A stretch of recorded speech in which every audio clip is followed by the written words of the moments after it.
Good morning. Good morning. Hello. Welcome to the first meeting of the Carter Center Board of Councilors in this new year. I'm Laura Seidel, and I'm honored to be this year's chair of the BOC. So why did I agree to serve as chair and become more involved with the Carter Center? It's because the Carter Center is synonymous with Atlanta and Georgia, my home, our home. Georgia has a history of great leaders, including President and Mrs. Carter, Martin Luther King and Coretta Scott King, Andy Young, John Lewis, and many other visionaries who have been outspoken leaders on the issues of world peace, human rights, and justice for all. This is also personal for me and my family.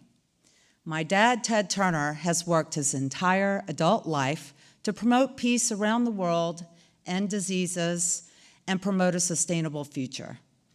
My father has a great friendship and admiration for Mrs. Carter and President Carter. In fact, it was the president that started to get my father to realize that he had to move away from his addiction and the world's addiction to fossil fuels and start rethinking what we needed to do to create a sustainable future. Serving as counselors to the Carter Center, we are all able to continue to build on their work and legacy of these many great leaders who came before us.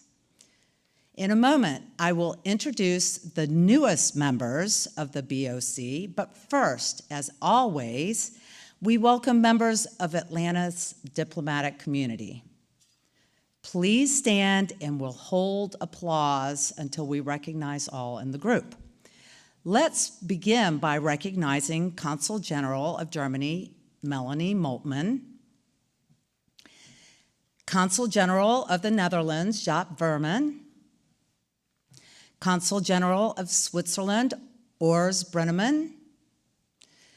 Joining us for the first time, we welcome Consul General of Ireland, Caoimhe Ní Cruthóir. Consul General of Japan, Miho Maeda. Welcome to Atlanta.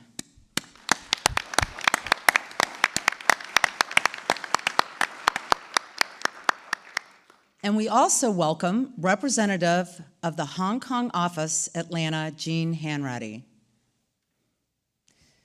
Have I missed anyone? Consuls? Welcome, and thank you for being here.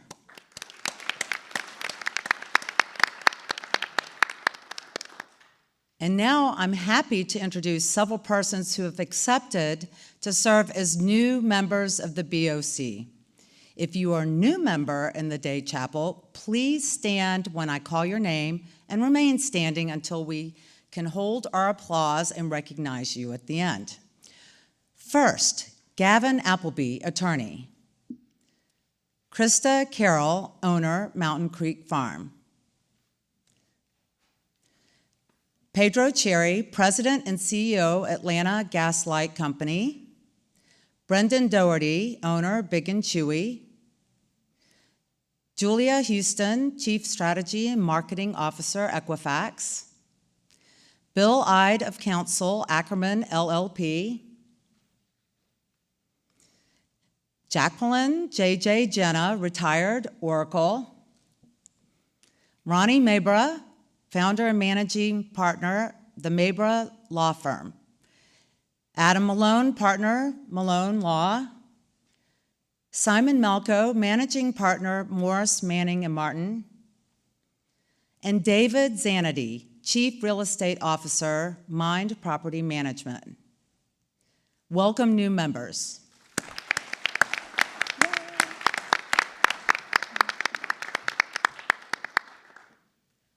Also, in recognition of their service to the Carter Center and the Board of Councilors, I'm honored to announce two new life members. Mary Moore, founder and CEO of the Cook's Warehouse, and R.K. Siegel. Congratulations. Here's R.K. And so that we may introduce ourselves, let me ask all BOC members to stand.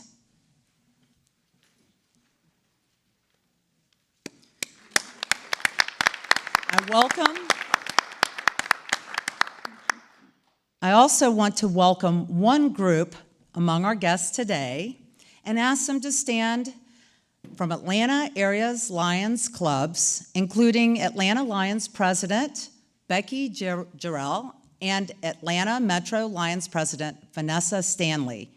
Welcome, Lions. Please stand.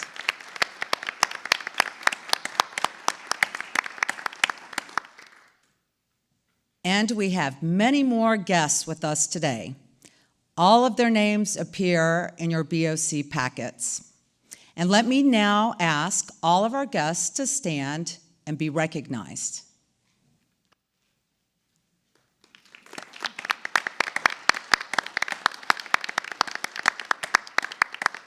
Welcome, all of you.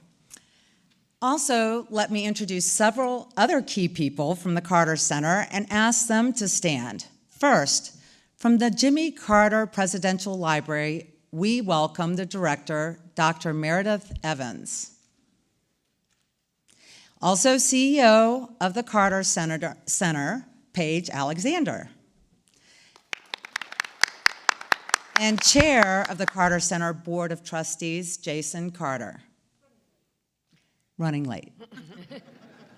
I have only one item of board business. For our new members, I want to explain that each meeting of the BOC will feature 3 or 4 Carter Center programs. Today, we'll hear about elections, mental health, and supporting health in Sudan. At our meeting in June, we'll hear about a different set of programs, and so on at future meetings. Our goal is that over the course of your member term, you will become more informed on the Carter Center's work of waging peace, fighting disease, and building hope. And with that knowledge, we trust that you will share these programs and initiatives with your friends, family, and colleagues. On our agenda today, Avery Davis Roberts, Associate Director of the Democracy Program, will report on the U.S. midterm elections. Dr. Eve Bird, Director of the Mental Health Program, will give an update on the Carter Center's work with the Georgia legislature. Sarah Johnson, Associate Director of the Democracy Program, will report on the recent election in Tunisia. Dr. Agnes Travers, Associate Director for Special Health Programs, will provide an update on the Center's public health work in Sudan. In the final part of our program, Carter Center CEO Paige Alexander will give remarks and take questions from members and guests. And now, I would like to introduce our first speaker. Avery Davis Roberts joined the Carter Center in 2003 and currently serves as Associate Director of the Democracy Program, managing the Center's work on U.S. elections. Avery has worked on Carter Center election observation missions in Africa, Asia, North America, South America, and the Middle East. Avery earned her undergraduate and graduate degrees from the School of Oriental and African Studies at the University of London. Avery. Thank you, Laura, and good morning, everyone. I am very happy to be here this morning with you and for the opportunity to share a little bit of an update on the work of the Center's peace programs around the 2022 midterm elections in the United States. Regular Board of Councilor attendees may recall that my colleague Nathan Stock and I presented on our election-focused efforts just a few months ago in September. And at that time, we were really deeply concerned about the crisis of trust in our elections that we have witnessed since 2020, and the potential for this crisis to undermine the 2022 midterm elections and sort of bleed into 2024. In September, we told you a little bit about what we had done to that point or were anticipating doing in November. So this morning, I'm going to actually look a little bit in the rearview mirror and tell you what we actually ended up doing around the midterm elections. I think we're probably all glad that the midterms are behind us, particularly those of us in Georgia who are just really glad not to see any more campaign ads. But we're also really relieved that some of the things that most worried us in September at the Carter Center, that kept us up at night, really didn't come to pass. We didn't see widespread or even isolated and acute instances of electoral violence. We generally saw that candidates, with a few notable exceptions, accepted the results of the election after pursuing appropriate legal challenges, even in very tight races. We did see that our election processes were again able to withstand the pressure of the moment and that people turned out to vote. But we also saw experienced election officials continuing to leave their jobs in significant numbers across the country because the atmosphere is just too hostile. In places like Cochise County, Arizona, we observed attempts to subvert election administration processes and the certification of election results. And we saw a few protracted efforts to dispute election results based on narratives that were fueled by mis- and disinformation about the electoral process itself. And this was just a midterm. We know that the presidential election is where the rubber will meet the road, and we will again see our electoral institutions tested.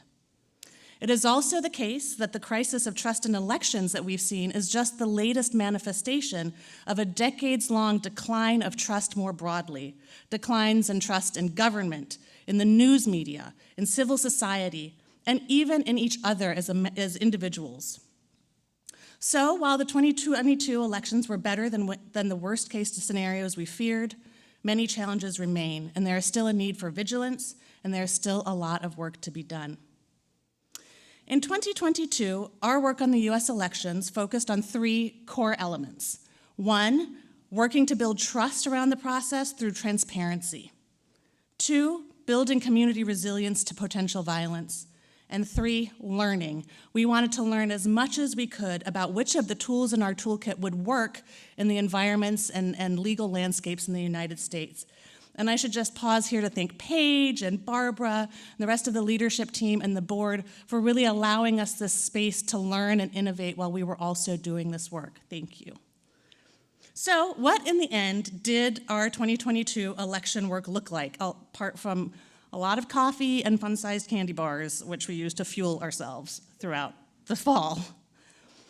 Well, it looked like us hosting 21 public events on elections that directly reached about 1,400 people.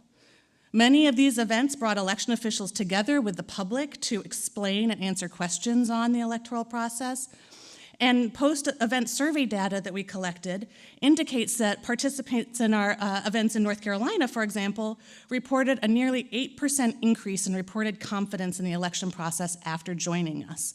And this sort of aligns with other independent research that's been done by the University of California in San Diego, which has shown that even just showing people videos of election officials explaining the election process moves people's confidence in the election in a positive direction by a couple of points across party lines. The work looked like developing cross-partisan networks of citizens in Arizona, Georgia, North Carolina, and Florida. These networks ended up including over 1,000 people, and they're still growing. The networks helped to spread pro-democracy and anti-violence messages, they countered rumors, and they amplified the statements of local election officials. It also looked like over 150 media engagements on pro-democracy messaging or about our work at the state and national level in outlets ranging from the Raleigh News and Observer to CNN to CBS Saturday Morning. It looked like the Carter Center bringing its international election observation experience to Arizona, where we observed pre- and post-election processes, and to Michigan, where we worked with Detroit Disability Power to deploy observers on Election Day to 264 polling locations around Metro Detroit to assess the accessibility of polling places for people with disabilities. Unfortunately, that assessment revealed that only 19.7% of polling places met federally mandated requirements for accessibility. Our observations, findings, and recommendations are being finalized into our reports now, and we'll be sharing those with election officials and others in the state with the goal of continually improving the electoral processes in those places. Our work also looked like the 6,000 plus views that we had of our online Election Bites interviews, just very short interviews on a wide range of electoral issues, from campaign finance reform to mental health for election officials. And this is just outside of Georgia, where we had a special focus. In Georgia, we developed and launched a voter education toolkit, and this might look familiar to some of you because we talked about it in September, just as it was getting ready to launch. Thank you also to those of you who used the toolkit and shared the content with your friends and families and networks. We ourselves shared the voter education materials on our platforms and reached over 1 million people across the state. We also gave the toolkit to 159 county election offices, many of them under-resourced for voter education, and shared it with over 400 public libraries across the state. Our Resilience Network in Georgia hosted a number of events, including some focused on bringing faith leaders into the conversation about elections and democracy. The Georgia Network developed community conflict responses and shared pro-democracy messages. And in Georgia, we also benefited from the media expertise and reach of our Resilience Network leads, Leo Smith, Martha Zoller, and Rashad Ritchie, the latter two seen in this picture here, who continue to use their media platforms to reach audiences across the political spectrum. We engaged on the candidate principles for trusted elections. Georgia's candidates were leaders in supporting the 5 principles for candidates that include civility, honesty, and acceptance of election results. Gubernatorial candidates Kemp, Abrams, and Hazel all supported the principles, as did the candidates for the Secretary of State's office. These candidates inspired others around the country to support the principles, and in the end, over 130 candidates voiced their support for the candidates, as did a coalition of 78 organizations and over 2,000 key supporters across the 50 states. Finally, in Georgia, we observed elections. Not only did we deploy 35 observers across the state to observe the post-election risk-limiting audit, as we did in 2020, we also deployed 64 people to observe early voting and 105 people to observe Election Day in Fulton County. This effort was aimed at helping the state performance review of Fulton County come to a conclusion, which we hope will happen in April of this year. Thank you for all of you who responded to our call for help when we were looking for observers in a hurry last fall. You made it possible for us to pull that observation together at such short notice. I think it was a week that we had. So we really appreciate all of your help. So just to end with a few sort of 30,000-foot lessons that we've learned over the course of the last 18 months. First of all, we learned about our strengths. The Carter Center is unique, and that we have a depth of experience that can be brought to the trust challenges that we are now facing here in the United States. Last year, the Peace Program's work really emphasized the expertise of our democracy and conflict resolution programs, as well as the many talents of our communications team. Whoops, sorry, went forward. Going forward, we'll be adding our human rights and rule of law expertise as we work to restore confidence in our democracy. In addition to technical expertise that is deep and wide-ranging, we have an ability that is unique to convene diverse stakeholders, and this is very powerful in this age of silos and information bubbles. We must keep using this strength to build bridges and talk about the most difficult challenges that we face as a nation, just as President and Mrs. Carter have always done. We learned about our voice. Because of our reputation and our mission and our global expertise, we have a unique voice. And when we started this work in 2020, we realized that we would really have to establish the center as a trusted voice, not only on international elections and democracy, but as a trusted voice on those same issues here in the United States at home. And over the course of the last 2 years, we have done this and are increasingly recognized not only as a trusted voice on elections, but as a trusted partner by many. Finally, we reaffirmed our values, the mission and values that have always driven the work of the Carter Center in every country around the world continue to drive our work here in the United States. We will continue to address the hard problems of restoring trust with relentless persistence, just as our mission dictates, because as President Carter said, trust is at the very heart of our democracy. Thank you.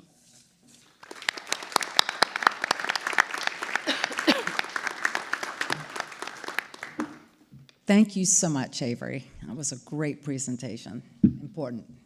Dr. Eve Bird joined the Carter Center as director of the Mental Health Program in February 2017. Before joining the Carter Center, Dr. Bird was a faculty member at the Nell Hodgson Woodruff School of Nursing at Emory University and served as executive director of Emory's Fuqua Center for Late Life Depression. Dr. Bird earned her bachelor's, master's, and doctorate of nursing degrees from Emory's Nell Hodgson Woodruff School of Nursing. She also earned a master's of public health from the Rollins School of Public Health at Emory and a bachelor's in psychology from Florida State University. Eve.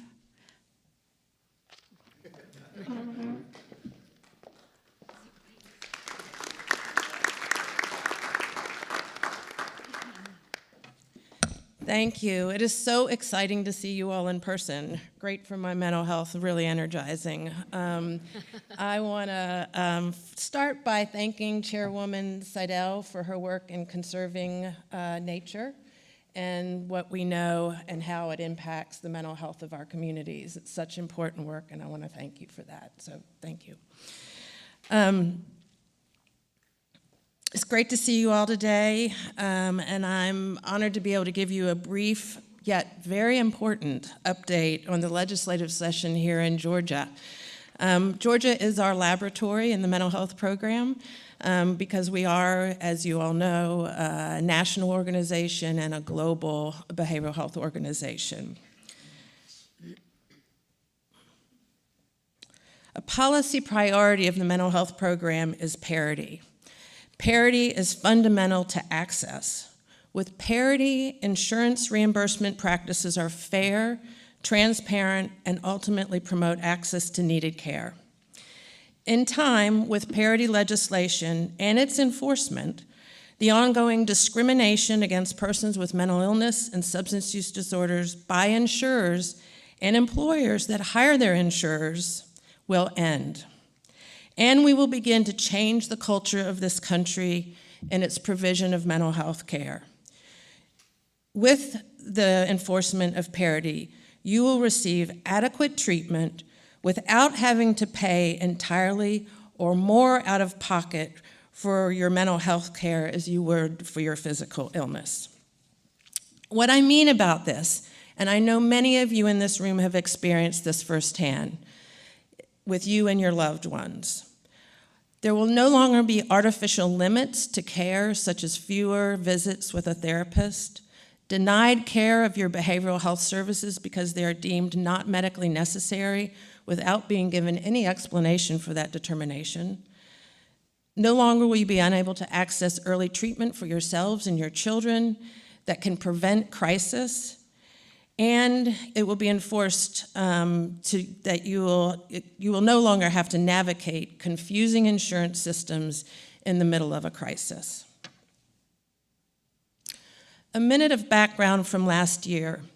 The Carter Center led the Georgia Parity Collaborative, made up of 40 organizations that remained laser focused on ensuring model parity legislation in Georgia. And this work is not done alone, but in coalition. And Georgia was successful in passing that legislation, where Georgia is now looked at as one of the few states with this strong parity legislation. A prominent memory of mine is talking with Mrs. Carter in 2018, when the report was released by Morehouse School of Medicine, that the state of Georgia had a D in its parity implementation. Mrs. Carter looked at me and said, "Eve, could we go from a D to maybe a B?" I'm happy to say, although that report has not been reanalyzed with recent legislation, that Georgia now earns an A in this area. A real shout out to Mrs. Ralston. A real shout out for some of our best advocates, Mrs. Ralston, the late Speaker Ralston's wife, and Mrs. Jones, Representative Todd Jones's wife, who were extraordinary advocates last legislative session. By telling their own family stories of lack of access to mental health care and the need to continue to have that care. Thank you to the late State Speaker Ralston and Representatives Mary Margaret Oliver, Todd Jones for sponsoring the bill and seeing it across the finish line. State legislators declared 2022 in Georgia the year of mental health. We have entered a decade of mental health, I'm here to say, and we must continue the momentum. Although a strong beginning, it is just a beginning. Much is needed in order for this legislation to fully be implemented. We know how much legislation is passed and never implemented in our system. The Office of Insurance just recently hired a dedicated parity compliance coordinator to manage the process. Key provisions of the Mental Health Parity Act go into effect this year. Private insurers must submit parity analyses to the Georgia Department of Insurance. Medicaid care management organizations, which provide insurance for the majority of our children in the state of Georgia, must submit analyses to the Department of Community Health.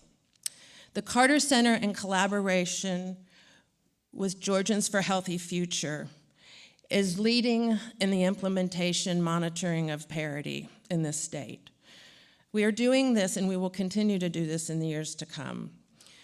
We're doing this by convening and assisting state departments to collaborate because no one department has the authority to make this happen.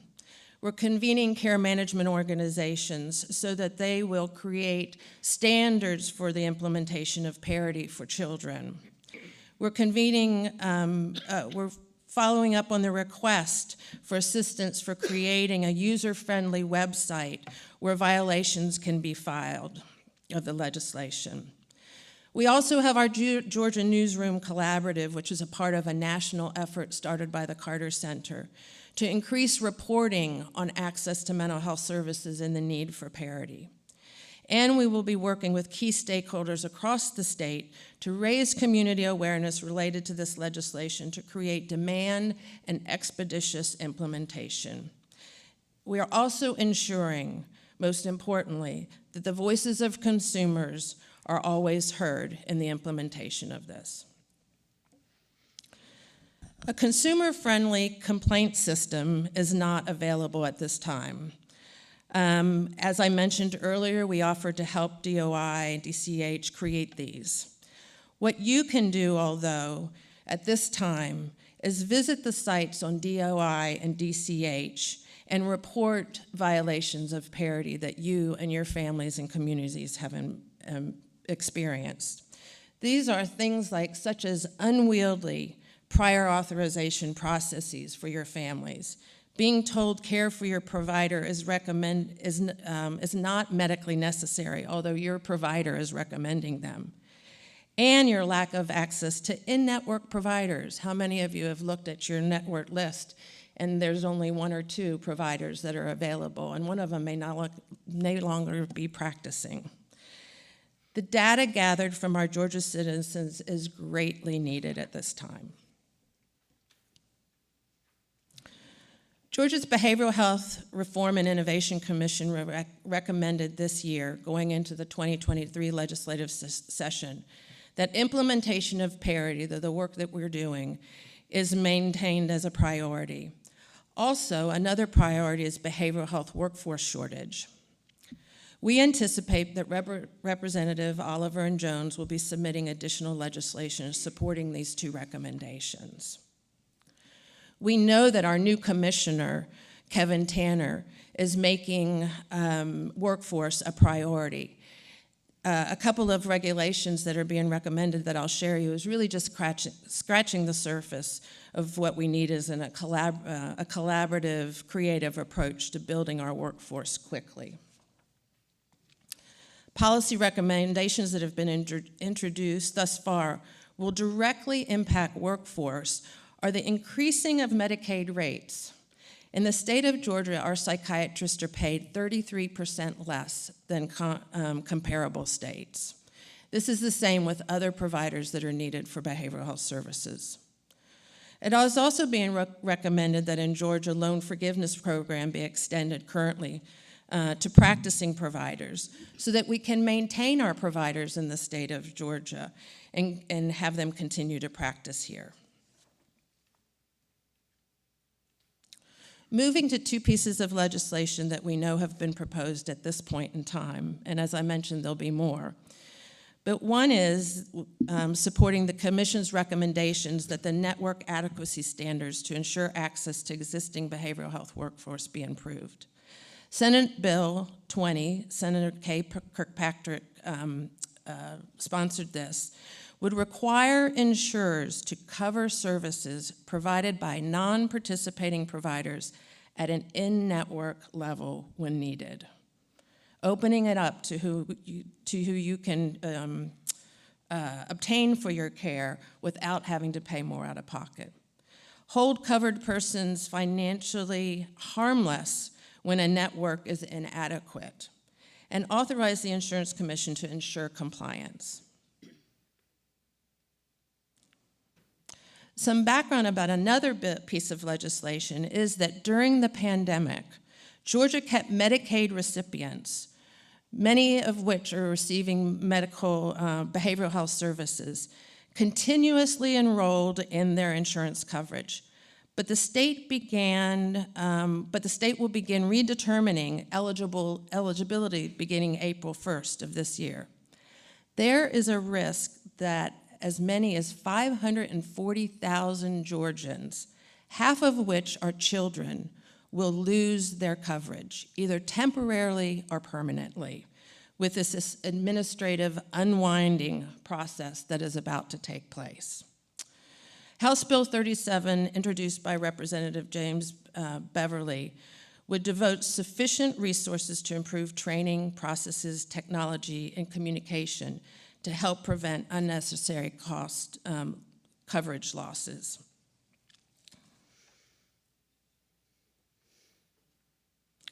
I want to close by giving you some what I feel is very practical information that I hope that you will share with your communities. That is the Behavioral Health Crisis Line, 988. 988 is a nationwide number for those experiencing suicidal ideation, thoughts, or substance use or mental health crises. This is an alternative to 911, which allows behavioral health specialists to respond to the call that's coming in. Another very important development is the 311, and this in the city of Atlanta, which can be called to access services for persons needing assistance with basic needs in our community, experiencing homelessness, and in which law enforcement is not the best path for meeting those needs. Maximum capability of these systems is always in jeopardy due to conflicting priorities, lack of political will, and thus funding. However, currently, these are movements in the right direction, and we must work together to make sure that they're developed and that they're sustained so that people get the right care at the right time in the right place. I hope you'll share this with your communities. Thank you for the opportunity to present this information to you today. Have a wonderful weekend.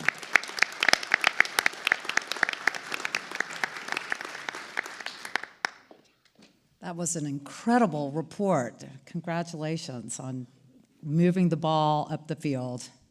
It's just terrific. So, and the teleprompter? I have it right, my notes there, in case I need them, but it came back up.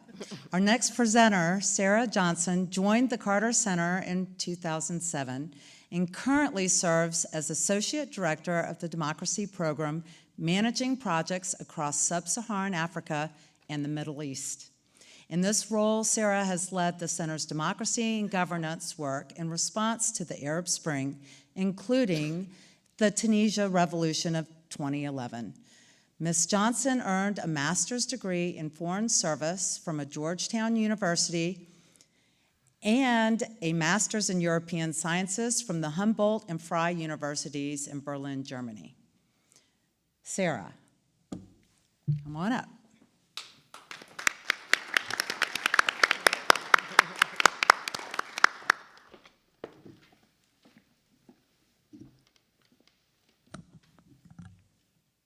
Good morning. Good morning. Such a pleasure to be with you here today. Thank you very much, Laura, for your introduction and for your leadership of the Board of Councilors. It was really a pleasure to listen to my other colleagues so far this year or this morning, and also to be part of an all-women panel this morning. It's really unusual, and I'm happy to be part of it. So, Avery Davis Roberts presented on the Carter Center's groundbreaking work in the U.S. elections in 2022. And these activities are grounded in the center's long history of observing elections, more than 100 in 42 countries around the world, and working to establish clear democratic election standards and that are rooted in international law and human rights principles.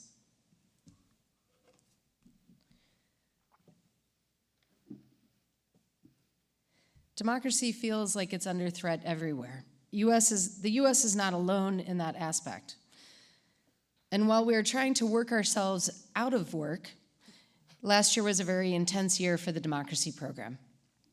We conducted several election assessments in order to evaluate future potential work, as well as several expert missions, which are essentially smaller missions that are staffed by technical experts. Our team also continued to support the citizens of Liberia, Congo, Myanmar, and Zambia to advocate for their democratic rights. I'd like to talk to you today about our work in Tunisia, where we deployed a full election mission last year. It has been a priority country for the center for over a decade since the Arab Spring. Like many countries, Tunisia has had tremendous difficulties in supporting its democratic transition. First, a little bit about the country. Tunisia is a small country based in the Mediterranean. Before the revolution, it was known mainly for its beautiful beaches, a fairly well-educated population, and the site of several Star Wars movies. Here is a picture of Tatooine. You might be familiar with this as Luke Skywalker's birthplace and planet. However, Tunisia was also the site of the Arab Spring, which began in 2011 and inspired a series of protests and uprisings across the Arab world. High unemployment, corruption, and poor quality of life led to discontentment among many citizens of the region. Mass protests succeeded in forcing President Ben Ali, the dictator at the time, out of office and paving the way for democratic change. The first democratic election in Tunisia took place later that year, where we deployed an election observation mission. I was there, and I have to tell you that the environment was absolutely electric. So many people were so excited to have democratic elections and to be able to speak freely.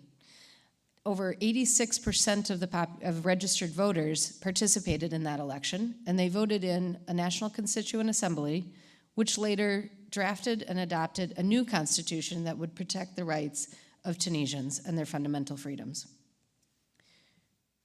In 2014, they held their first parliamentary and presidential elections, and things were still looking fairly good. The economy was struggling still, but the election went well, and 67% of registered voters took part in that election.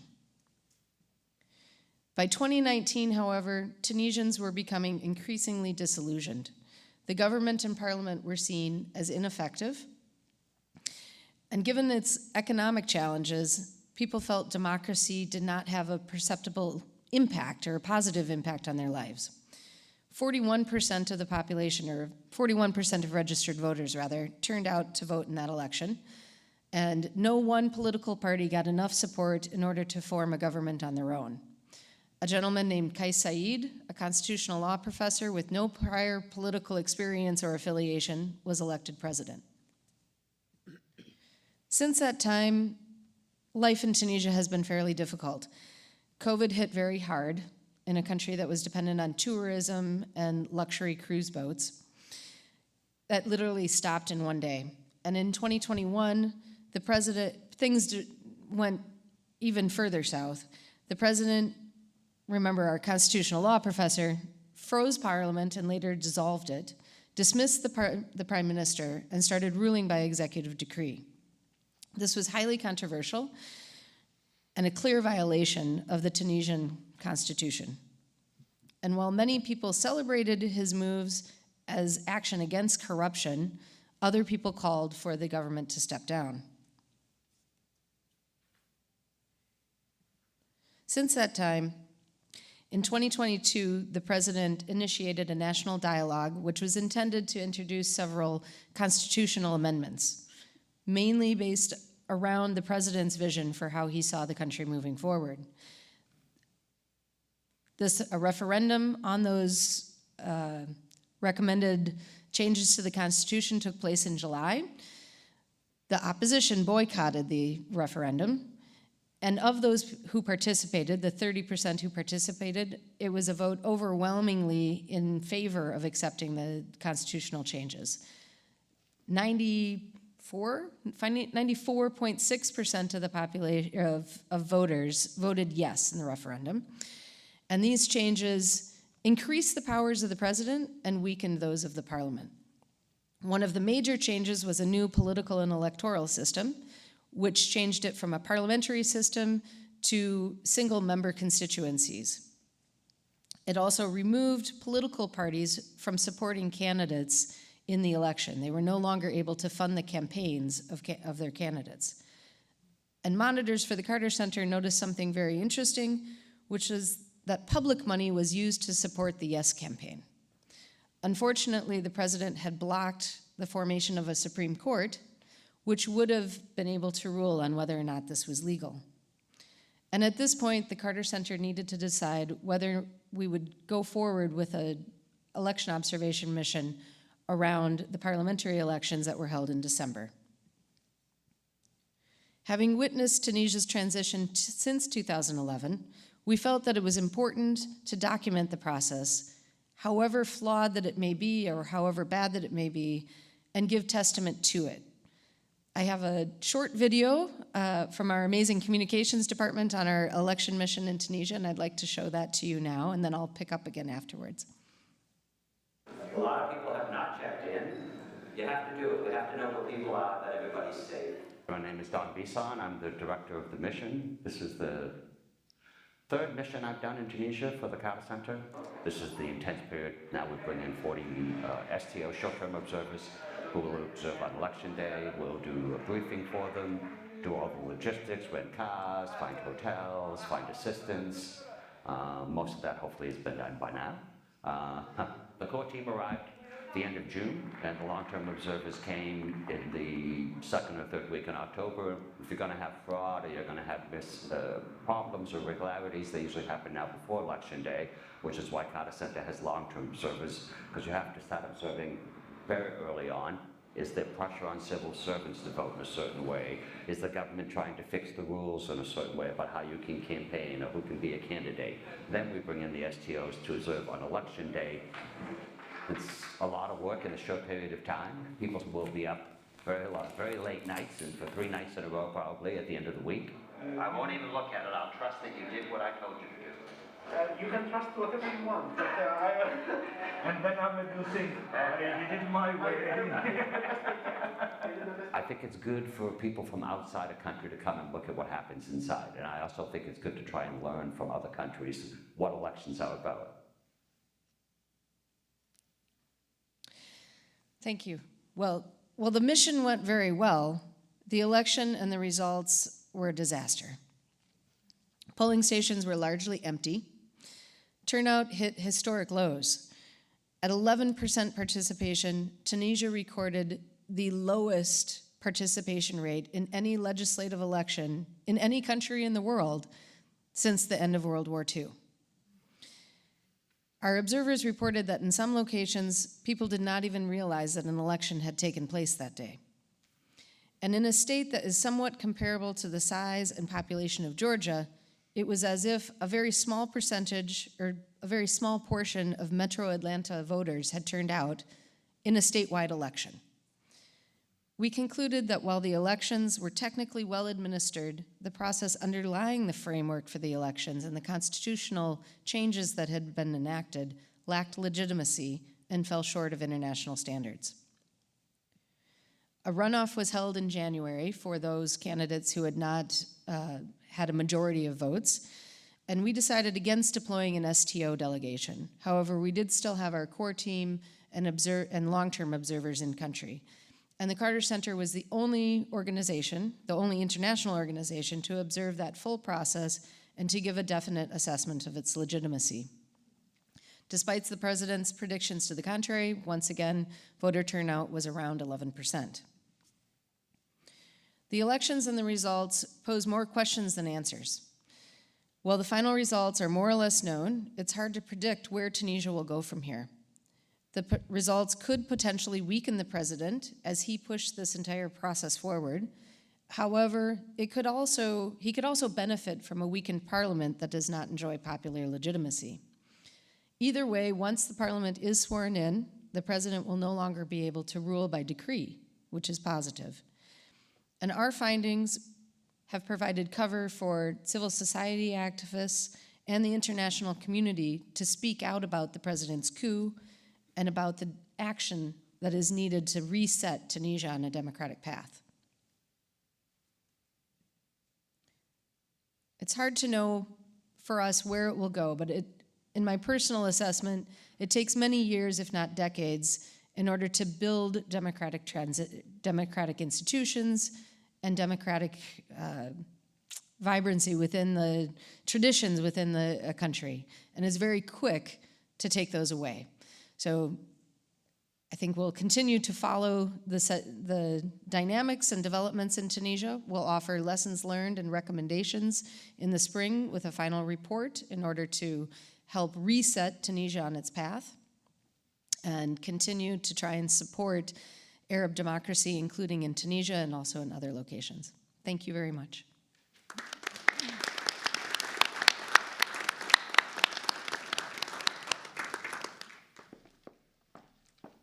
Thank you, Sarah. Our last presenter, Dr. Agnes Travers, joined the Carter Center in October 2022 as Associate Director of Special Health Programs. Prior to joining the center, Agnes was a health advisor and in-country liaison for the Malaria Zero program of the Centers for Disease Control and Prevention.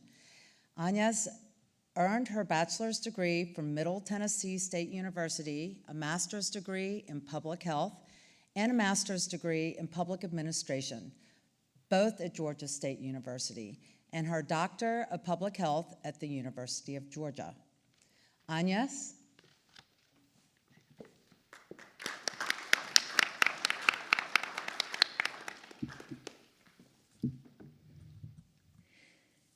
So hi everyone, thanks so much for having me today. So I've recently had the opportunity to take part in a very unique experience, and not just for myself, but from what I've learned for the Carter Center as well. In January, I was part of a delegation that accompanied our CEO, Paige Alexander, to Sudan. So the impetus of this trip was a graduation ceremony for the Sudan Public Health Training Initiative. However, what made the trip really distinctive was its cross-programmatic nature that included coordination and activities from both the peace and health programs at the Carter Center. So let me start by giving you guys some background on the Carter Center Peace and Health programs in Sudan. So Carter Center has quite the legacy in Sudan, beginning in 1986 with the launching of Agricultural Development Program, and then in 1995 with the Sudan Guinea Worm Eradication Program. And so around that time with the Civil War, the community health workers weren't able to access some of these areas, and especially in the South. But that year, President Carter brokered a 6-month he brokered the 6-month guinea worm ceasefire, which allowed for the health workers to be able to access these areas and distribute the medicine and cloth water filters that they needed to. So at the time, there were over 100,000 cases of guinea worm, and today there are 0. So Sudan hasn't seen a case since 2013, and government officials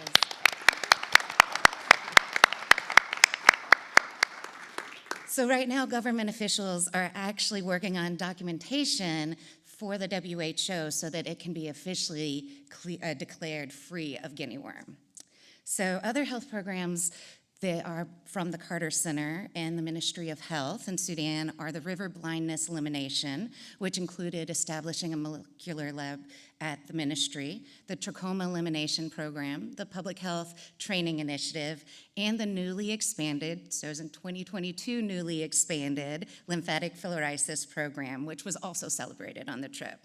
And so as for peace programs, the Carter Center has both democracy and conflict resolution programs that have ongoing projects in Sudan right now. And that includes the Youth Citizen Observer Network, which really focuses on supporting Sudan's ongoing democratic transition by really amplifying the voices of youth in Sudan.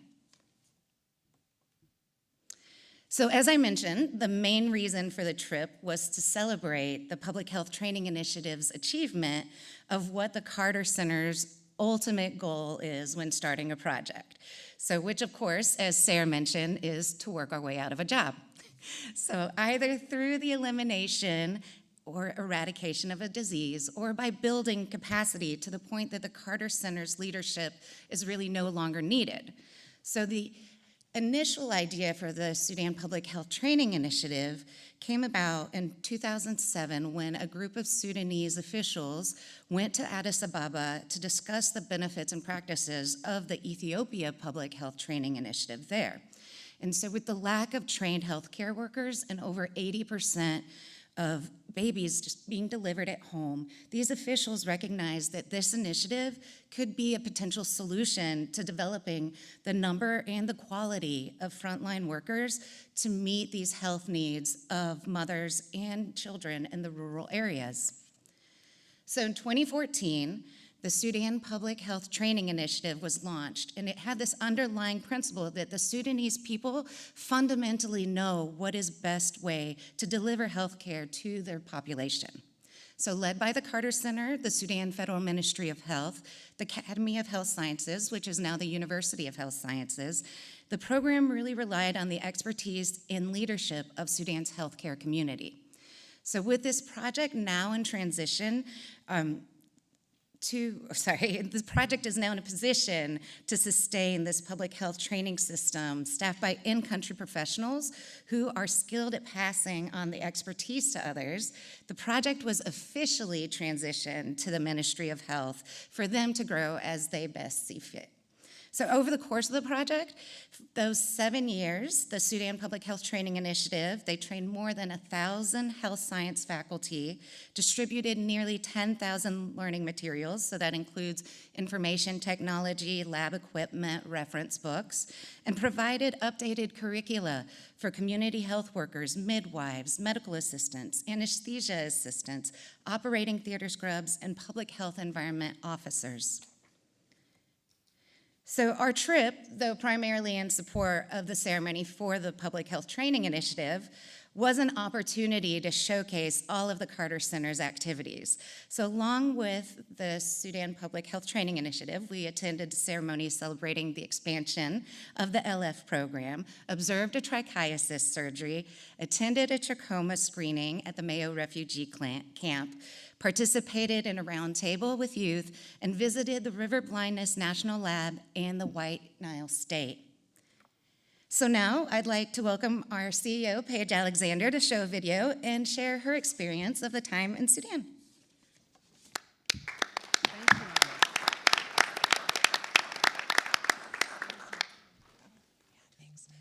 So thanks, Agnes. It was a lot of fun to be able to travel with Agnes and with Sarah, really actually going to a country that John Hardman told me he visited every year when he was CEO. The fact I finally got to go was 2.5 years into my tenure was quite remarkable. But there's a great video, so let's show the video, and then I'll talk a little bit more about the trip, and I'll have Jason come up, and we'll do a Q&A.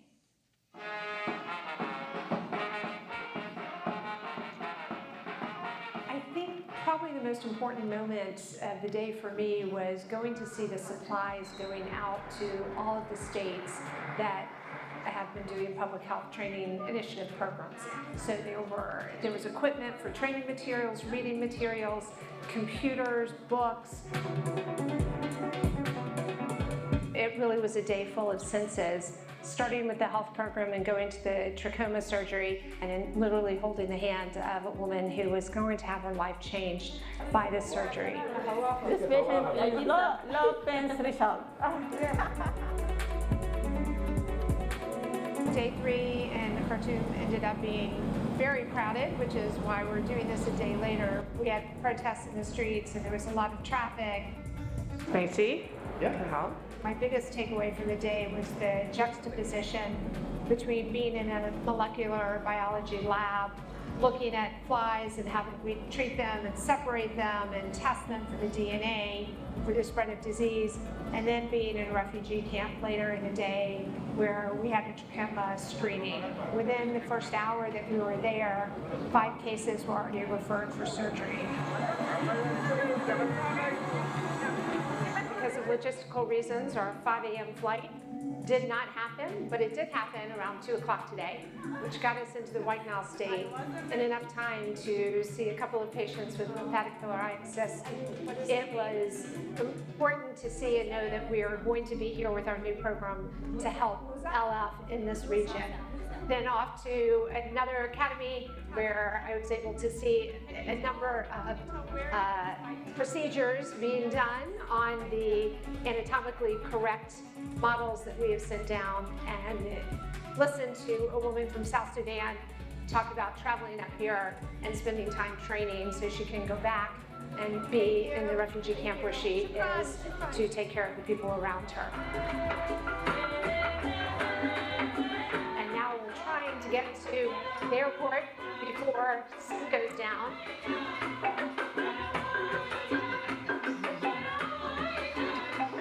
It has been a fantastic adventure both here in Khartoum and in the White Nile State. Meeting the staff and looking at pictures on the wall of some people who've been here 20 years really hits home to me about the historic nature of all of our work here for the 1995 ceasefire that President Carter helped getting warm to the work we're doing now with the young citizen observers. This country is amazing. I'm looking forward to coming back with a healthier, more democratic country.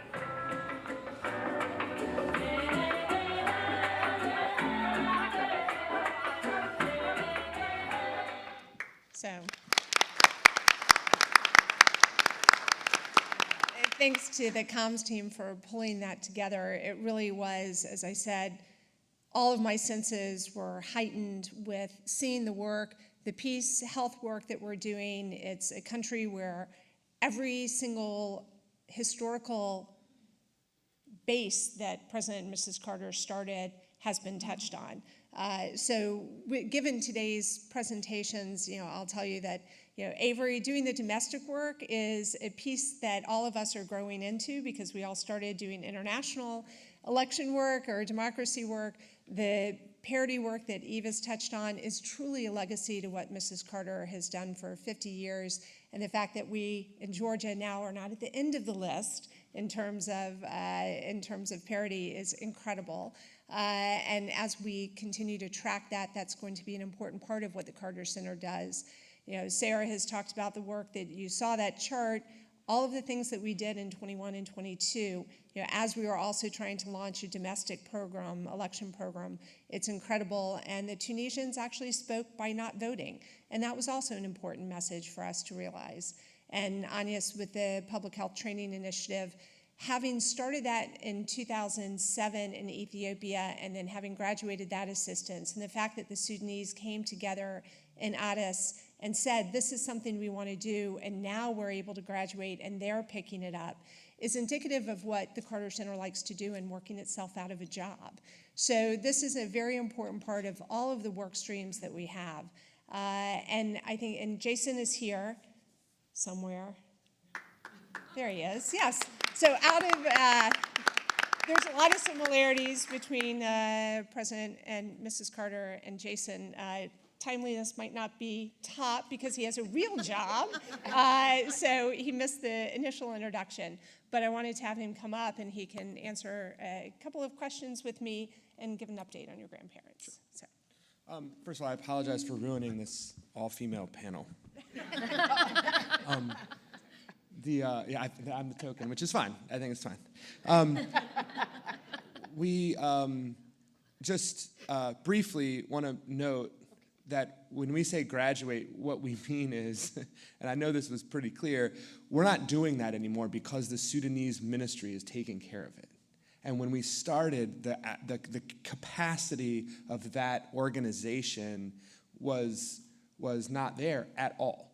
I mean, you're talking about thousands of frontline health workers that did not exist before that do now, and an infrastructure to support those people, and the ability to train more. You know, we all sit in meetings all the time about capacity building, et cetera, et cetera, et cetera, but that's what it looks like. It's a really incredible project. And so I just want to note, you know, that all these other folks have their goals, you know, to get to that point. Avery might have the biggest issue there, given that she's working on this country.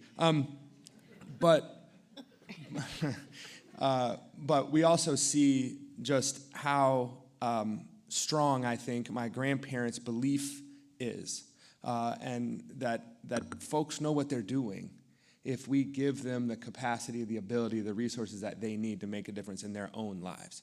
And that other piece, as you saw, you know, we breezed through this sort of spreadsheet of democracy programs. But when you look at the third column on that sheet, it's about domestic observers in Liberia, in Zambia, in the DRC, who are building their own country's capacity to look at, to monitor, to observe, to behave in a democracy, again, in ways that sometimes all of us, I mean, Laura and I, who are as plugged into politics in different ways as you can be, sometimes we don't know what we're supposed to do. How do we confront these problems? What is it that we're doing? And the idea that we're in Liberia, in Zambia, in DRC, and in Sudan, frankly, with the youth citizen observers, you know, building and understanding that doesn't come from us necessarily, that doesn't say these are the principles you should adopt, but that build the actual internal capacity in those places is just another, I think, remarkable aspect of how we try to operate. And that brings me quickly to an update on my grandparents. They're in Plains. That is where they feel at home, and I believe, as I say every time, that, you know, they live in this 600-person village in the middle of nowhere. You know, they got shoes whenever they got shoes, but it wasn't right away. And they just have faith in the capabilities and the capacities of people who live in these tiny little towns, whether it's in South Georgia or South Sudan. And that's where these things come from. And so they're doing well. They are happy. They are, my grandfather, you know, they are 98 and 96, though. And so they've been married for 76 years. And no matter where their path takes them now, they have done everything that they could possibly have hoped to do in their lives, and they feel that. And it is a remarkable thing to see them so much at peace. And so you should know that that's where they are. And part of the reason, honestly, that they feel so at peace is that they see the work that's going on here as one of the most important parts of their legacy. And people forget, you know, my grandfather was in like big-time elected office for 8 years.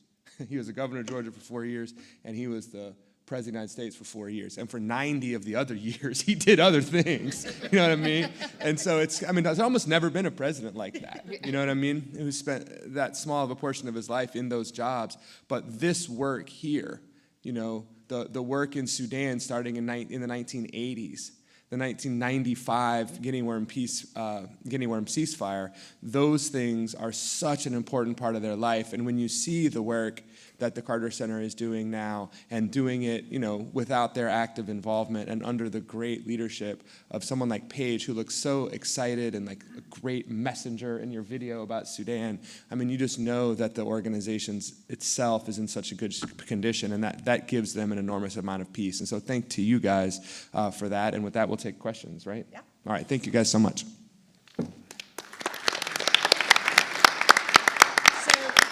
Questions, if you'll go up to the microphones, I think that would be best for us. So everyone can hear, including the people who are listening. Wonderful. I'll lead off. This question is actually from our 7-year-old, Rosalynn Donnelly, who attended the Carter Center weekend up in Williamsburg and was very impressed by the guinea worm presentation. She wanted to know, are there still only 15? Or are we closer to 0? Yeah, well, and your daughter was adorable, and I love that is her question, and we should send home a guinea worm for her. But there are only 13. I would be remiss in not mentioning there were only 13 last year. So we had a decrease from 15 the year before to 13. It's probably not going as fast as your grandfather wants it to go, but we are down to 4 countries: Chad, Ethiopia, South Sudan, and Central African Republic. The South Sudan piece, as Agnes was talking about, when guinea worm was in Sudan, we distributed 9 million filters, water filters, over the course of a couple of months, which dramatically dropped guinea worm the following set of years. And then 2013 was the last case in Sudan, and it was because it was the Sudan-South Sudan border. And so as we look at the declining number of guinea worms, I think President Carter had said, can't we just put everybody in the Waldorf Astoria who has a guinea worm? It costs that much. Yeah, because that is, for a whole year, because that is actually, this last mile is the most difficult. And the reason that Sudan, and I'm sort of fixated on Sudan, having just gotten back, the reason Sudan was as successful as it was is because the surveillance part of it was, even after there were no more active cases, the fact that we still had guinea worm warriors on the ground surveilling the ponds, making sure people understood that they still had to use the water filter, they still had to use the filter to pour the water they collected through. That is what has stopped it, and out of the 21 countries we started in, we're down to 4. So great question, and she needs to come by the office and we can show her one of the guinea worms. One of the last ones Last ever. ones, yeah. Yeah, and I'll just say perfection is really a difficult standard. And perfection in the eradication of a disease requires an enormous amount of surveillance after it's gone. And so as they mentioned, Sudan has not seen a case since 2013. They're still in the process of getting certified as having eliminated the disease, because you have to say, it can't just be there aren't any more. It has to be there aren't any more, and we have a surveillance mechanism that is reliably reporting that there aren't any more, if that makes sense, right? You can't just go in and say it's gone. We haven't seen one in years. You have to go in and say we haven't seen one in years, and we have this incredibly detailed surveillance process. And so in addition to actually combating the 15, the 12, the however many humans there are that got the disease last year, you have to cover the rest of these regions, and these are the most difficult regions to cover literally in the world, which is why, by the way, they're the very last ones to have this second disease that'll ever be eradicated. Kashi. Hi. So this is for Dr. Bird and the two of you. You were talking about infrastructure and how your grandparents, Jason, trust that they've put this infrastructure in place with the Carter Center. I'd love to hear a little bit more about what's going on with RCI, Rosalynn Carter Institute, and what the work that, the infrastructure that's being laid there with the caregivers. How is that going, and who are the advocates in the State House and Senate now that we can rely on? Sure, thank you so much. And that's an important part of my grandmother's legacy is both the incredible work that she's done over the last 50 plus years now on mental health. I mean, and you see, I was sitting in the back with my colleague from my days in the legislature, Ronnie Maber, who was in the State House, and one of the things that's remarkable about the work that Eve has done is when you see the names up there of who it is that's sponsoring these bills, it is significant people from Republican leadership. When you saw the parity bill that was ultimately passed, it was done with extreme bipartisan support. And as we all know, these are polarizing times on many issues. But the issue of mental health is one that we and Eve and many, many others, of course, have built a really durable bipartisan consensus on in this state. As Paige said, we are moving ourselves up from the bottom. The Rosalynn Carter Institute is about caregiving, and it's at Georgia Southwestern State University. And that one of the things that comes from all of our families, including mine, is we have both mental health issues, as everyone else does in their families. We also know the significant resources that it takes for caregiving, both for people with mental illness and otherwise, right, at end of life, enormous other aspects of this. And what the Rosalynn Carter Institute has become is one of the foremost resources in the country for resources for caregivers. And in fact, as we have approached, my grandparents' sort of current state where they have an enormous amount of caregiving. We've also reached out at different times ourselves to the Rosalynn Carter Institute to ask for questions about how do we deal with these aspects of, my mother-in-law, my wife's mother, is in memory care. And, we have reached out to the Rosalynn Carter Institute to talk about what resources are available for us, in addition to what resources are available for the people that we're giving care to. So that's there. Eve, if you want to comment on that more, please do so. Yeah, I just want to say we've always worked very closely in the mental health program and RCI. We're doing more and more of that, and thank you to our leadership. We are currently in the position of recruiting for a position that will be shared by RCI and mental health to be based in Washington, D.C. We've come to realize that there's a lot of opportunity, and we need to be present in order to seize that opportunity, where there are resources and passing of legislation and all. So, and running from planes is sometimes difficult to get to DC really quickly. Jennifer Olson has done it, the executive director, for a number of years. So we're really excited about that work together. Yeah, thanks, Kashi. And also, we have the Rosalynn Carter Mental Health Journalism Fellowship application open now. So if you know any journalists who would like to apply for that fellowship, so we can actually continue to streamline the discussion of mental health in broadcast, radio, print media. It's a really important aspect to getting the word out. So thanks, Eve. Hey, how you all doing? Terrence Pryor. I really want to just thank you all for the opportunity and hearing these updates. They've been absolutely amazing. I think one of the most thought-provoking principles that you all mentioned was that if you give communities the resources, they know what to do to be successful. And as the Carter Center starts to turn a little bit of the aim towards our domestic and issues here, how do you see you all helping to implement that principle in some of the underserved communities here within the country, and how, if we give those resources to them, how you see that being able to lead to success within these communities, and how that overall help us in our community? Yeah, thank you. Again, domestically, this had not been a focus for us, but obviously under the mental health program, we had been looking at more vulnerable populations. But we are starting to look at that now. When you look at the 159 counties in Georgia, we have tried to have presence in a fair percentage of those. And then the question is, where are the social and racial justice issues that we want to take on as a human rights issue? So we do that both through arts and culture. We do it through, as we look at Israel-Palestine. We're doing it as we look at some of the issues that are happening here in our backyard. So.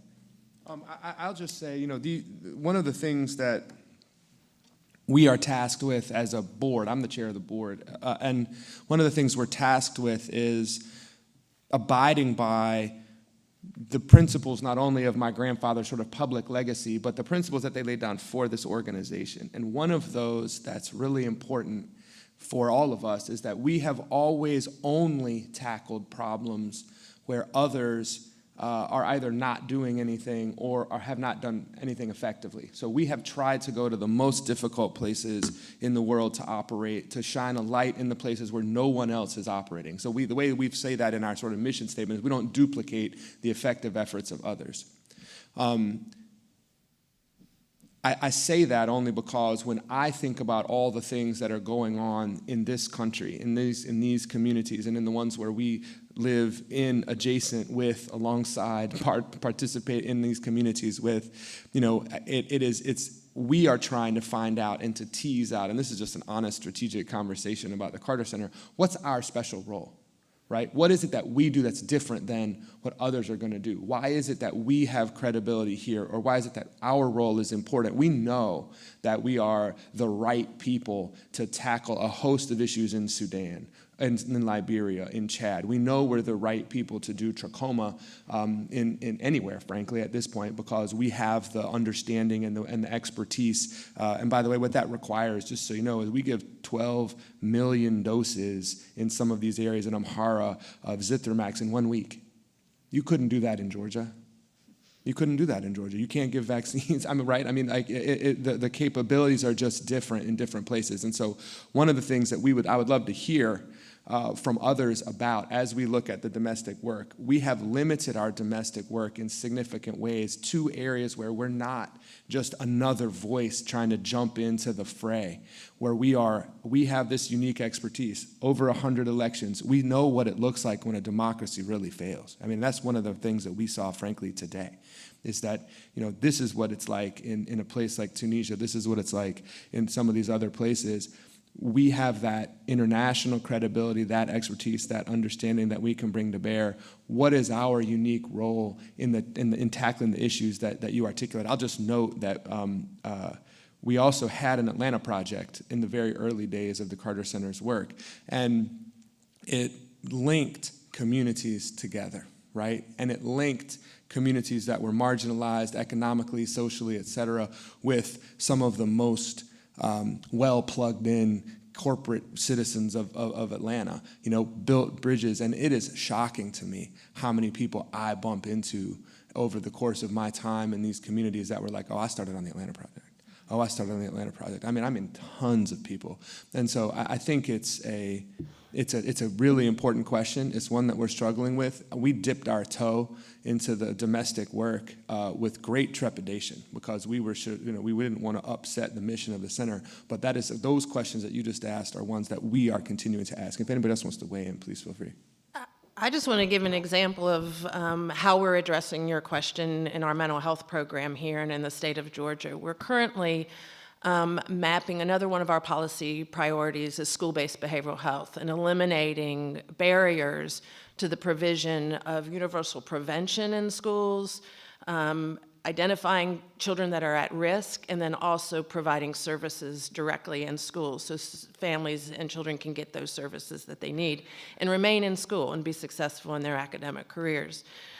We're currently mapping the wide variety of school-based behavioral health services that are available in Georgia so that we can be extremely intentional in targeting our work to those communities that are not just the squeaky wheels, but those that are perhaps the most disenfranchised and have the least amount of resources to put these prevention services in place, and then to link them to providers, which is a horrible challenge given the workforce shortage here. So I hope that addresses a little bit of how we're focusing in on that and trying to address those disparities. Absolutely. Well, thank you all so much. Yeah, and a last piece on this, we, as a learning organization, we actually hired an outside consultant, Nathaniel, and I can't remember his last name, to come in and do an audit of our programs to make sure that we're looking through the lens. As Jason says, when you go to Liberia, you can do things, and we are culturally sensitive on the ground there, but we don't know what we don't know here. And so Nathaniel came in and did that audit to give us a sense of how we expand our human rights program and our rule of law program here in the U.S. So Thank you. Thank you. Yes. Graham Massell Commercial Real Estate and Atlanta Lions Club Treasurer. Thank you for all the things you're doing on global health and peace fronts. I wanted to touch on, the political process. Seems to be a big issue, not only here domestically now, but what we just watched internationally. Is there anything in terms of, building back that trust in the process and confidence for citizens in electing using technology like blockchain, distributed ledger? I mean, it sounds like in Tunisia, maybe people weren't even aware that there was an election. And while we seem to be aware of the presidential election in Georgia and throughout the U.S., most people just disregard their local elections, even things like school board, right? Or other local organizations. So how do we get out that message? And then what other kind of new technology is the Carter Center looking at to implement in these places, both locally and abroad? Abe, you want to talk about that for a second, and then I'll clean up? No, I mean, I think you've identified a real problem is that people really don't participate in their local government, the local government that is the most responsible for the things that touch your everyday life. People tend not to really focus on it. I think a lot of it is, honestly, the state of civic education is pretty abysmal, frankly, in this country. People don't really know what their county commissioners do or how the process works, and they don't know how to insert themselves into that process. So I think, one thing that we really need to, as a nation, think more about is how do we improve our civic education, both K through 12, but also how do we have adult civic education that is ongoing so that people know how to access services, how to make change locally, and how to really engage in that process beyond just turning up at the ballot box every couple of years, which we also frankly don't do that well on local elections either. The turnout in local elections is often akin to the turnout in Tunisia. It can be, I think there was an election in Harris County, Texas, where the turnout was like 4% for a local election. So there's a lot that needs to be done, and it is absolutely critical that we start thinking about how we engage adults much more in civic education to help improve local governance. And I'll just note, and then I'll let Paige talk about what we're actually doing. The technology piece of democracy, one of the things that we have seen even in Liberia 10 years ago is that social media is such a driving force, and that in the absence of credible education, 90% of the information on politics is coming to people through this unfiltered morass of social media. And so we've embarked upon a digital threats to democracy program that I'll let Paige talk about. But it's incredible to me. Like, all of us have seen, here, and are at least somewhat aware of the type of dis and misinformation that exists in the United States and sort of our own personal circles. But what's amazing to me is the extent to which that's just absolutely permeates democracies throughout the world, right? And again, when I say Liberia, I say that only because there's large swaths of Liberia where people have to climb a tree to hang their cell phone up to get any coverage at all, and then come back down, and they're still then checking Facebook to say what's going on in the politics. And so, it is a truly international question, and I think that, talking a little bit about digital threats to democracy would be great, and then turning that onto how do we use the technology to improve what we're doing, not just the threats there. Right. Beneficially, I know I'm a mile wide and an inch deep on most subjects out of our 80 programs. So we did have a Board of Councilors meeting a couple of meetings ago where we had Michael Schulten's talk, and he put the scatter chart up and talked more about what we are doing in digital threats. But I'll say it's an expanding area, having had a conversation with your grandfather about bots, which I was not the right person to talk to him about bots. He was like, "What's a bot?" And I was like, "Oh no, how do I explain this?" Because he had an election stolen from him. And so our work in that is sort of has to innovate and grow as to what is actually threatening elections now. So within the digital space, we have a lot of support from groups like Meta and Facebook, who now trust us to verify and to recognize when we have repeat offenders going online and saying things that are full of dis and misinformation. So we're building that area of expertise out with data analysts and data scientists who are able to go in, and Facebook is a former thing. It's now people are doing this on Telegram. And as soon as you try to get on Telegram to clarify a message, you're kind of outed and you can no longer actually be a voice that is given real reason behind what's actually happening. So we're watching these echo chambers and trying to figure out how effectively we can get in without upsetting or without being so controversial that people just shut us off. And that's part of why we've used a comm strategy that has tried to find that squishy middle, whether it's baseball ads, soccer ads, football, basketball, putting these in the brochures that people get when 20,000 people go to an Atlanta United game and they open it up and they say, sure, we can root for different teams, but at the end of the day, democracy is actually what we're about. So we're trying to hit people at different levels, but the digital space is one that we are expanding on. And just to thank you guys for your questions, and just to conclude and say thanks again to Laura.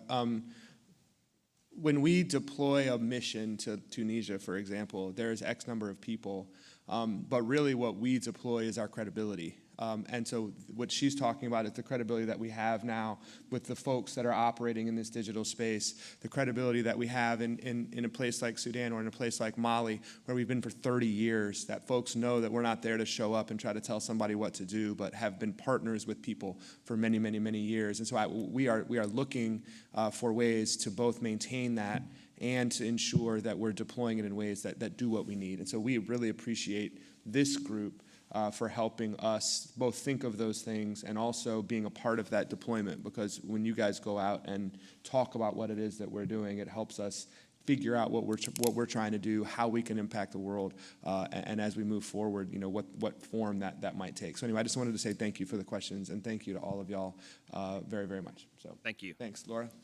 Thank you.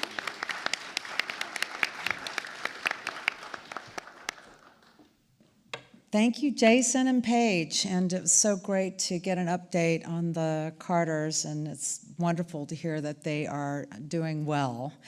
Thank you, ladies, for your great presentations, and before I close the meeting, I just really would like to remind you of three things. First, we would like to invite you to take a self-guided tour of the Jimmy Carter Library and Museum, and there are actually volunteers before you exit the chapel that can take you and guide you there. And then second of all, our next meeting is June 9th. I hope you will all mark your calendars and plan to join. And thirdly, lastly, there are only two things that the Board of Councilors requests of their members, and that is meeting attendance and that you take the amazing information that you've garnered today from these wonderful presentations and share them with your community. And with that being said, thank you for being with us here today, and I look forward to seeing you next time. Thank you, and have a great weekend.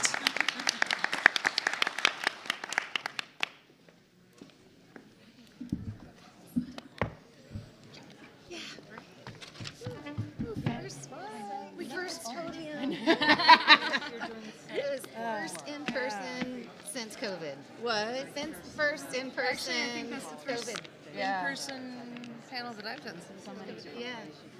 I've done some other.